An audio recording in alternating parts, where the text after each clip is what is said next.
Les pongo en contexto, el gobierno de Perú solicitó visas a migrantes venezolanos desde el 2 de julio. Para explicar un poco cómo afectaría esta medida, tenemos con nosotros a Nancy Arellano. Ella es directora de la ONG Veneactiva. Nancy, gracias por tu tiempo, bienvenida. Muchísimas gracias, Marjorie. Ponnos un poco bajo el panorama de lo que significa esta noticia. ¿Cómo estaría afectando a los ciudadanos venezolanos que están en el Perú en este momento o quienes deseen entrar al país? Bueno, técnicamente la medida lo que hace es dejar sin efecto una resolución que sacó Migraciones en el año 2019, que fue cuando justamente se impuso la solicitud de pasaporte vigente y visa a los ciudadanos venezolanos debido a que se dejó de reconocer los beneficios del Mercosur, dado que Venezuela está suspendida del Mercosur, ¿no?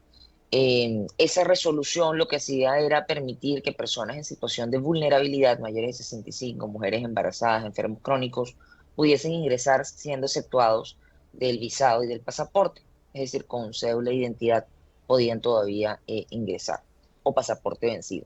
Además, el gobierno peruano reconoció la medida de la Asamblea Nacional de prolongar por 5 años los pasaportes venezolanos que estuviesen nominalmente vencidos, medida que se mantuvo pues en vigencia desde 2019, por lo cual ya transcurrieron los 5 años, ¿no? Ya pasaron 5 años. Segundo, con el caso de la resolución, ha quedado sin efecto.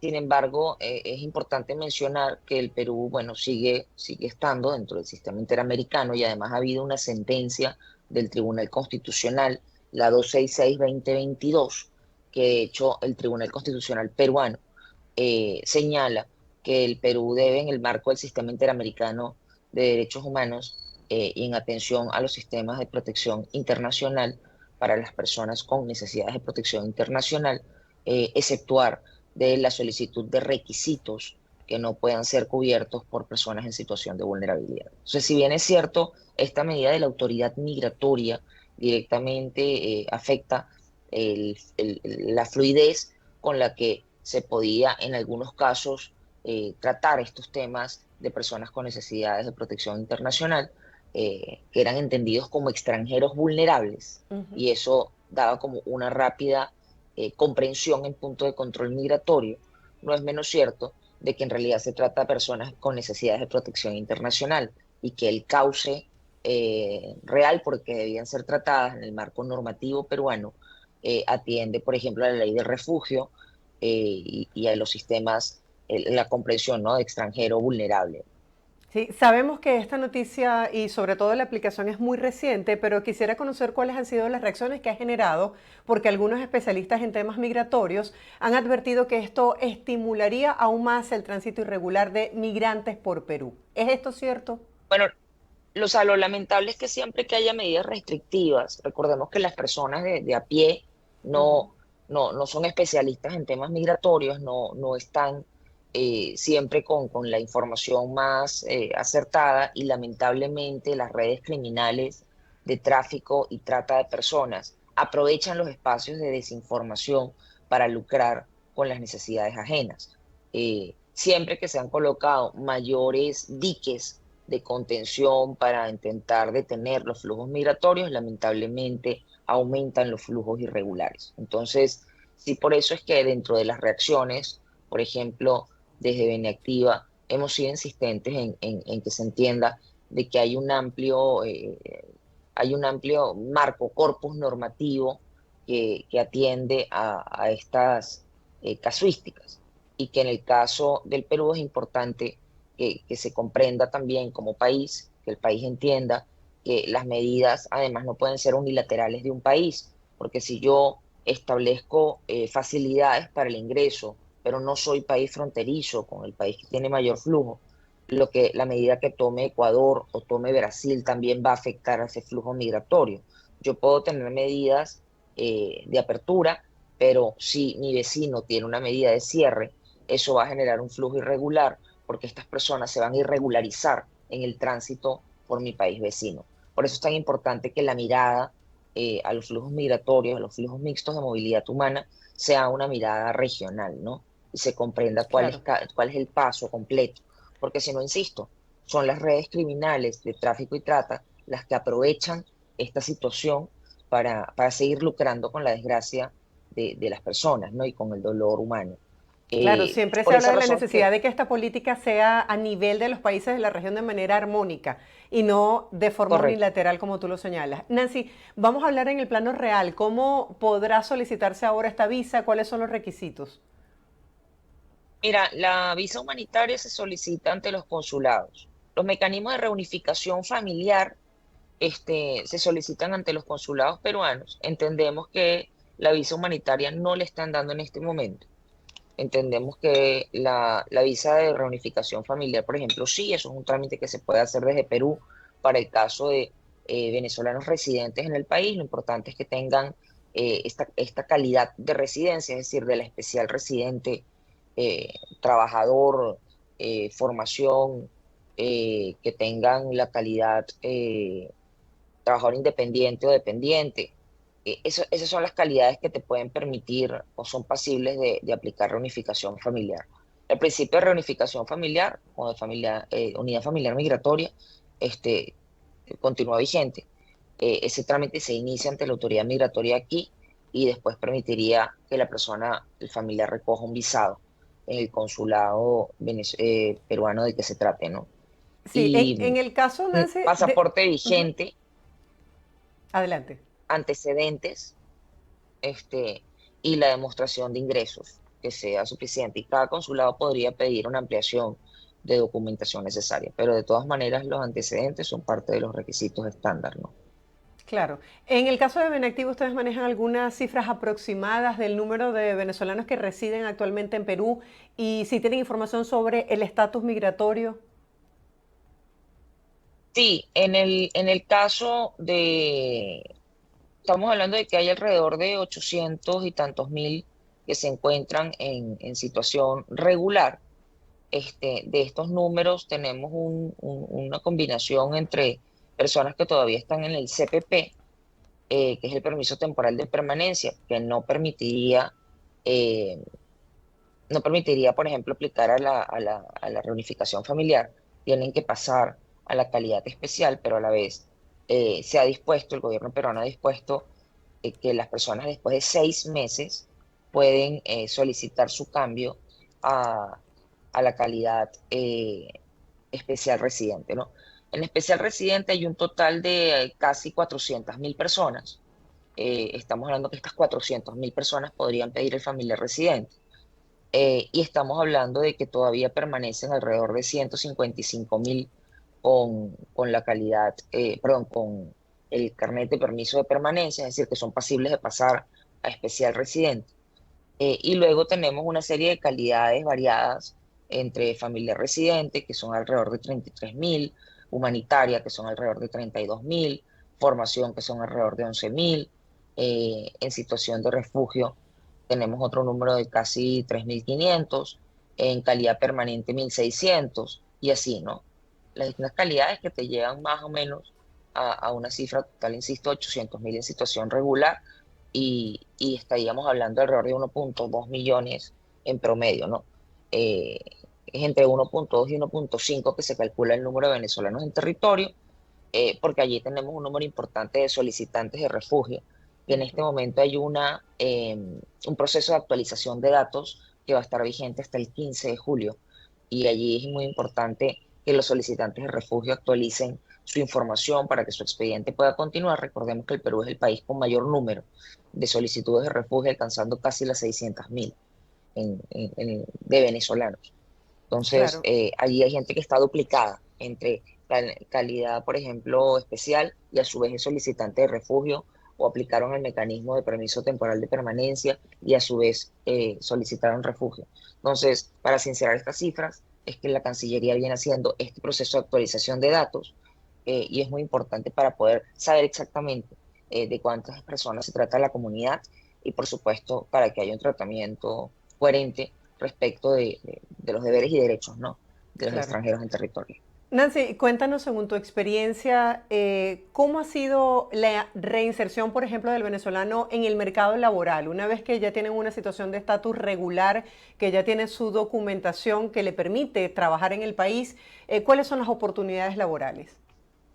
Mira, de hecho, mm, yo trabajo para una ONG que se llama Cedro, soy directora de proyectos de integración en Cedro, y justamente hay un estudio que acabamos de hacer, que vamos a publicar en el mes de agosto, sobre los cambios que ha habido en la migración.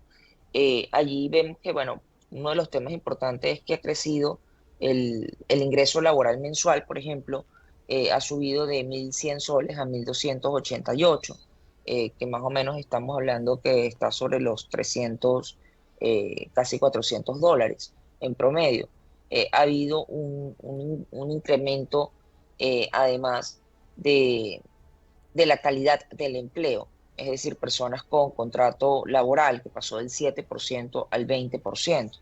Encontramos también todavía un reto respecto de los subempleados, de trabajadores, digamos, con trabajos precarios. Todavía permanece una brecha de ingresos para nivel educativo, sobre todo a nivel profesional y técnico, donde hay una diferencia importante en las características del empleo. Por ejemplo, dependientes con contrato laboral, encontramos ese 20% en el caso de venezolanos y encontramos 50% en el caso de peruanos. Es decir, mayor calidad de empleo para nacionales que para extranjeros, venezolanos, y sobre todo ocurre en los mayores niveles educativos. Recordemos que Perú es un país además con una importante informalidad latente en su mercado laboral. Sin embargo, también es importante resaltar que el reconocimiento de derechos laborales por parte de las autoridades peruanas, los esfuerzos que se han hecho por hoy, sin ir muy lejos, hay un evento en la OIT a las 10 de la mañana para acercar servicios a la población migrante venezolana, una guía de servicios, y va a estar participando, por ejemplo, el ministro de Trabajo. Eh, entonces, yo creo que esto hay que verlo con, como en el 360, ¿no? De los esfuerzos que están haciendo los estados en distintas materias. En el caso del Perú, han estado estos instrumentos de regularización migratoria casi constantes hasta noviembre del año pasado, y ahorita con la actualización de refugio vemos un mecanismo todavía para seguirnos sincerando la situación. El sistema de refugio sigue vigente. eh, Ahí tienes acceso a los mecanismos de protección internacional.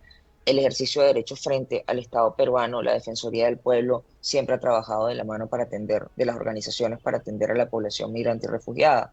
También es cierto que los esfuerzos del Ministerio del Trabajo han estado allí latentes, sobre todo en los últimos tiempos, para sincerar publicaciones, informaciones y hacer llegar información más acertada a la población.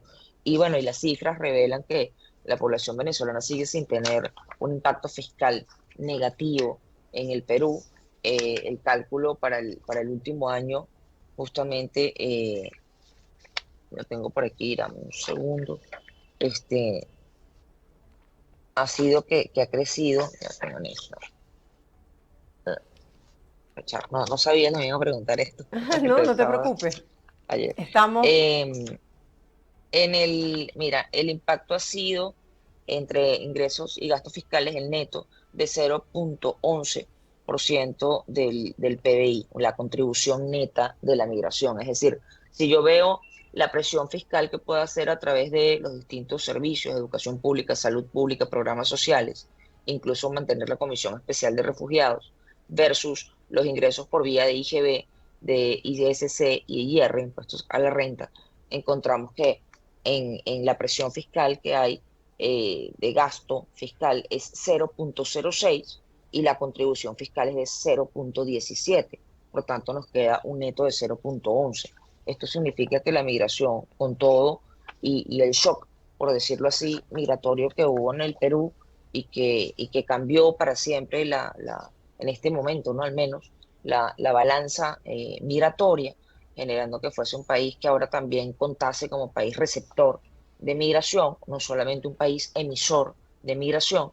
eh, encontramos que el resultado ha sido pues positivo fiscalmente. Encontramos además que ha ido creciendo la masa insertada formalmente, lo que aumenta además más aún la recaudación fiscal. Encontramos que hay un impacto positivo. Este estudio lo vamos a publicar en agosto y les vamos a informar sobre este tema porque además estamos viendo el tema de los rubros o cuál puede ser el impacto dinamizador, el potencial impacto, si se mejoran incluso algunas normativas adicionales, porque todavía en el Perú sí, también es cierto, permanecen leyes de hace 30 años. Por ejemplo, la 689, que es la ley de contratación de extranjeros, que establece una cuota máxima de 20% de contratación de extranjeros en las empresas. Esto está impidiendo, por ejemplo, que muchos emprendimientos de extranjeros puedan contratar de forma formal dentro de sus propias planillas a sus socios o a sus colaboradores si estos también son venezolanos. Y nosotros en Venezuela hemos tenido pues una experiencia de larga data con panaderos, Ujú. restaurantes, constructoras, etcétera, pequeñas empresas que hasta 10 personas nosotros no teníamos cuota. Nuestra cuota es aún más fuerte. Nuestra cuota en Venezuela es del 10%, pero aplica después de 10 personas. Entonces, eso permitía que los extranjeros en territorio pudiesen emprender de manera formal, incorporarse a la economía y después de esas 10 personas, digamos, de resolver ese núcleo inicial, iban siempre contratando venezolanos, ¿no? Y veíamos después los negocios binacionalmente, ¿no? Lo mismo Claro. esperamos que pueda ocurrir aquí. Estos datos son fundamentales y te agradezco por compartirlos con la audiencia porque nos permite ver el aporte y la contribución de los venezolanos a la sociedad peruana versus, digamos, las desigualdades que de pronto pueden existir para poder establecerse como empresarios o como emprendedores de manera formal. Quisiera que habláramos un poco acerca de la parte social. ¿Cómo ve el ciudadano peruano la presencia del venezolano en su territorio? Si esto ha ido cambiando con el tiempo, porque veo estas estadísticas donde dice que ha aumentado en 250% los matrimonios de ciudadanos peruanos con mujeres de nacionalidad venezolana. Sí, en efecto, mira, ahí hay un tema mixto, ¿no? Por un lado, las familias binacionales han crecido, estamos hablando de casi 80.000 niños o niñas, hijos de padre, madre o madre, peruana, peruano, y además, o extranjeros. Estamos hablando que son niños ya peruanos, pues, nacidos en el Perú y que pueden obtener la doble nacionalidad. Esa familia binacional ha crecido importantemente y sigue creciendo día con día, pero además encontramos una inserción de la PEA, o sea, la PEA ocupada, estamos hablando de que es alrededor del 92%. Eso te da a entender que hay una integración a nivel socioeconómico. A esto se suma de la integración familiar y nivel socioeconómico, el incremento pues de las relaciones. Mira, la percepción, y hemos hecho, por ejemplo, el año pasado, en la ONG en Cedro, hemos hecho el año pasado unos 25 focus group en Lima. Y en esos 25 focus group encontramos que hay dos niveles de percepción sobre la migración en el Perú. Una es la larga distancia, la noción de lo que es el migrante venezolano por efecto sobre todo mediático y el trato directo con venezolanos. En el corta distancia, es decir, cuando hay relacionamiento de peruanos y venezolanos, la percepción es muy positiva.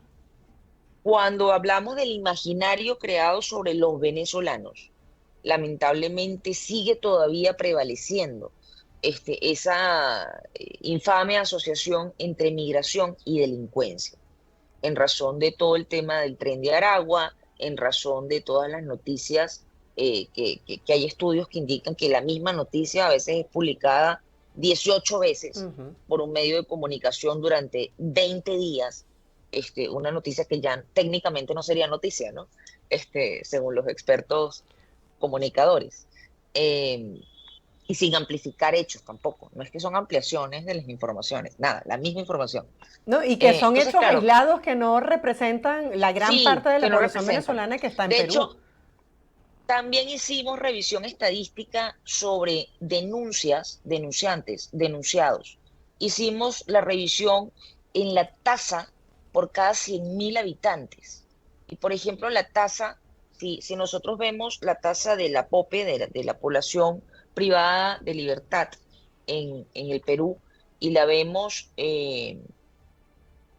por nacionalidad, cosa que, insisto, no sería muy coherente, ¿no? Pero supongamos que la vemos por nacionalidad, porque podría resultar discriminatorio. Pero para probar el tema de si hay o no una mayor inclinación en una comunidad o en Ujú. otra, nosotros aislamos y dijimos, ya, bueno, vamos a ver el tema de delincuencia en el Perú, bueno, personas privadas de libertad. Ojo, con esto no estoy evadiendo o eludiendo, mejor dicho, el principio de no presunción de inocencia, ¿no? Pero hablemos de los privados de libertad, y yo tomo la tasa por cada 100.000 habitantes, a mí me da por nacionalidad 0,26, el promedio de Perú.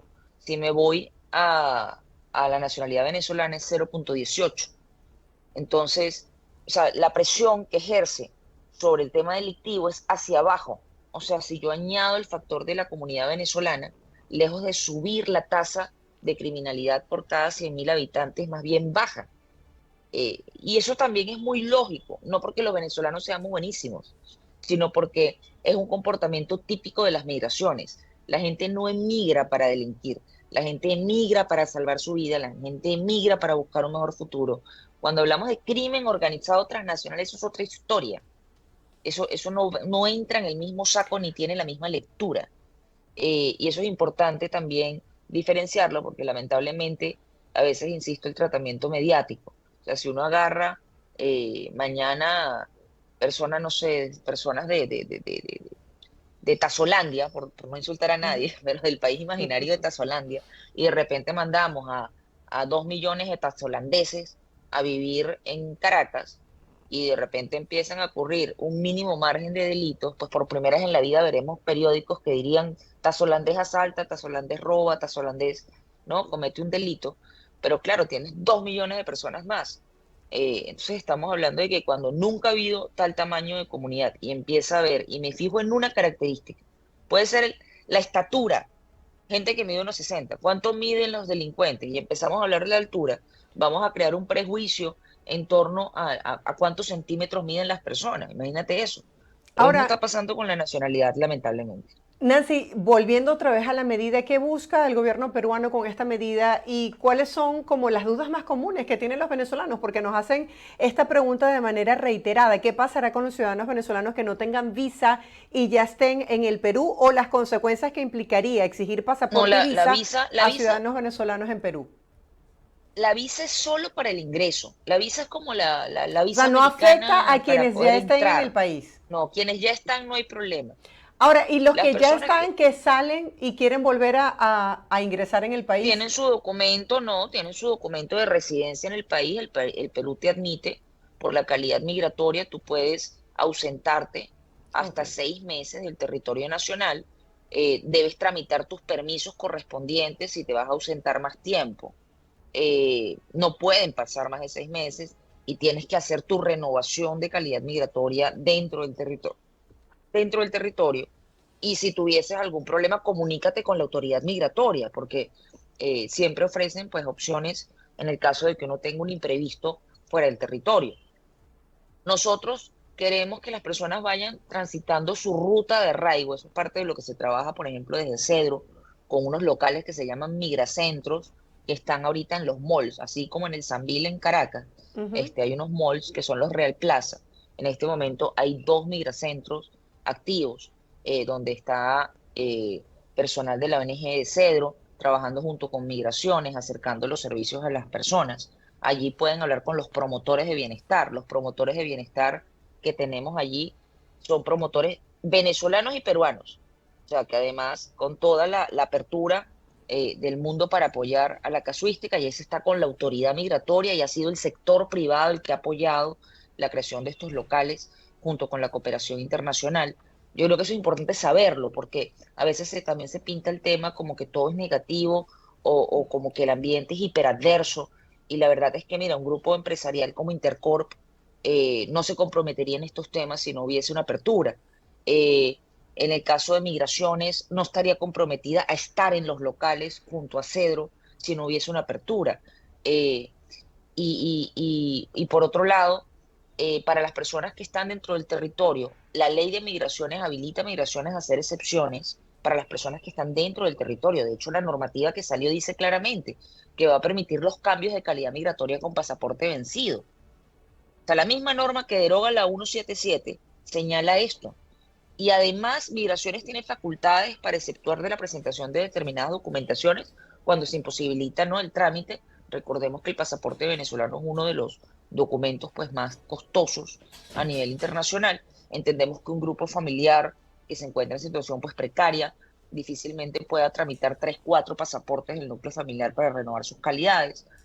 Allí hay mecanismos también al Estado peruano, habilita para que se atienda, por ejemplo, al interés superior del niño, niña, adolescente, o para que se atienda al derecho al trabajo como derechos fundamentales. O sea, hay todo un corpus normativo, no es que la 177 operaba sola, operaba gracias a ese corpus normativo, e insisto, hay una sentencia del máximo tribunal del Perú, del TC, que ratifica esto que estoy diciendo y que ratifica la posición del Perú de prohibición de expulsiones masivas, y atención al principio de no devolución para personas con temor fundado de devolución. El Perú ya tiene antecedentes claros donde personas que incluso no son refugiadas no han sido devueltas bajo el principio, insisto, ampliado de no devolución contenido en la Carta Interamericana. Ni siquiera estamos hablando de la Declaración de Cartagena, que también está reconocida por la legislación peruana. Entonces, hay que, digamos, atender siempre a la autoridad migratoria. Segundo, comunicarse con personas expertas que no lucren con el drama de otras personas. Allí, por Beneactiva, tenemos disponible para dentro del Perú el 0800 80 212, 0800 80 212, que es una línea gratuita de cobro revertido, donde tenemos operadores atendiendo todos los días, de lunes a viernes, hasta las 7 de la noche, desde las 9 de la mañana. Allí les podemos aclarar todas las dudas de su caso particular, si es un familiar que desea la reunificación, o si es una persona que desea venir por razones laborales, o si estamos hablando de personas con necesidades de protección internacional. Insisto, están también mecanismos habilitados. Nancy, Entonces, lo que es importante es buscar la información en la fuente correcta y, por favor, no seguir alimentando el monstruo del tráfico y trata de personas. así es, Nancy, la ayuda que ustedes prestan desde Vene Activa, ya para finalizar y recordarle un poco a la audiencia, y sobre todo cuáles son las dudas más comunes que ustedes reciben desde esta organización. Mira, tenemos la línea, como comentaba, gratuita, el Ujú. 0800 80 212. Además, estamos trabajando con lugar de escucha, asistencia psicoemocional. Estamos en este momento incluso trabajando con el gobierno municipal de Surquillo. Allí tenemos atención presencial. También existe atención virtual por parte de un grupo de psicólogos profesionales. Además, tenemos la clínica jurídica Juan Germán Rocio, que trabaja de lunes a viernes. Estamos en Tumbes, estamos en Trujillo y estamos en Lima. Allí pueden entrar en citas.veneactiva.org y hacer su reserva de cita. Puede haber atención virtual o atención presencial previa cita, para atenderles con abogados de ambas nacionalidades, que están allí asistiendo respecto a los temas más diversos a nivel migratorio. Además, bueno, seguimos trabajando los programas de empleabilidad con Valiosos, seguimos trabajando los temas de emprendimiento con Benemprende para fomentar la formalización, y seguimos trabajando en este momento, por ejemplo, en Piura, estamos llevando adelante unos programas en prevención de gestión de riesgo de desastres, y estamos trabajando allí en 5 comunidades, formando líderes comunitarios binacionales de ambas comunidades, trabajando por la inclusión sociocultural en las comunidades de acogida. Así que bueno, seguimos trabajando en casi, bueno, en todo el territorio de la costa, donde hay mayor concentración de migrantes, por avanzar juntos, básicamente por generar condiciones de participación, de identidad, de regularidad, de aporte económico, de reconocimiento de las calidades educativas, inclusión formativa, regularización de títulos. Estamos apoyando en este momento con Valiosos también con el programa al reconocimiento de los títulos profesionales de los venezolanos y las venezolanas. Eh, un trabajo, la verdad, de un equipo de más de 60 personas que hemos venido construyendo y manteniendo, un equipo genial de especialistas y profesionales y además, bueno, tenemos el orgullo de ser la primera ONG fundada y liderada por mujeres profesionales de la migración y que hoy día además tenemos casi 50% de peruanos y peruanas trabajando con nosotros de la mano, lo cual es para nosotros un orgullo, ¿no? Claro, qué bueno esta integración y esta sinergia entre ambas nacionalidades y sobre todo el trabajo solidario que hacen para ayudar a nuestra comunidad en Perú. Gracias por acompañarnos, Nancy. Será hasta No, un gracias próximo a ti por el encuentro y tiempo. valoramos tu aporte informativo el día de hoy. Muchísimas gracias. Era Nancy Arellano, ella es directora de esta ONG Veneactiva, que funciona y brinda todo este apoyo comunicacional y de asesoría en Perú.